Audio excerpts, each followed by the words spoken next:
Somebody once asked me, he said, things are getting really bad. Have you thought about leaving the country, ending your life the way it began as a political exile? And I said, I'll know when it's time to go if one thing happens. It won't be what people are saying. It won't be in the political, ideological sphere. It'll be when my neighbors start being afraid of being seen with me. Yeah. That's when I know that it has reached a level where people are now policing themselves. Yeah. And that happens little by little. Back in the days when I was growing up, the one thing you were expected to do to prove to the FBI and the Congress of the United States that you were a patriot was to name the names of people that you knew when you had been left-wing who were still left-wing. In other words, prove your patriotism by informing on somebody. That's the coin of the realm. And what a brilliant device for getting people to police themselves. Don't be seen. Most people went along with that. And I think they went along with it because they couldn't tolerate the fear of the consequences. There were a few rare people who would just look at that proposition and say, are you kidding?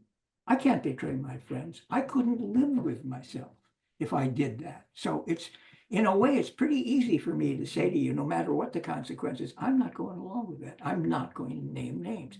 My father was born with that kind of constitution. He was an honest man, and I try to portray that in the graphic novel. He also had a sense of humor. He was very, very funny man. And that was kind of how he dealt with it. But he died at the age of 60 of a heart condition.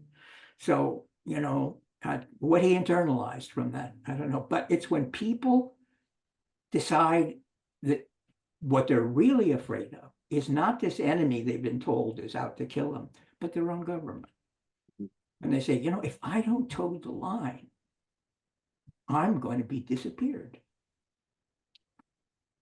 The other thing that I learned from this experience of mine was that it is impossible to tell the difference between the people who can endure the fear and those who can't until the time comes. You can swear up and down, no, I'm not going to name names. In fact, we had friends who promised my parents, don't worry, when they call me and ask me to name names, I'm not going to do it. That would be the night before, and then they would testify. So it was a very rare segment of the population that could withstand that. And I realized it's not a question of good guys and bad guys. It's a question of your tolerance for fear. And when the fear gets to the point that it's big enough, it's already too late. Then you're going to have a few people who won't go along with it. And you can call them years later heroes or decent people or people with character. But character isn't something you know until, forgive the expression, the shit hits the fan. And you don't even know that about yourself, So that's kind of the learning, the wisdom that I got from that period. To me, it's not about politics. It's not about what you believe in, because a person who might be your political opposite might also be willing to hide you in the basement if they come after you.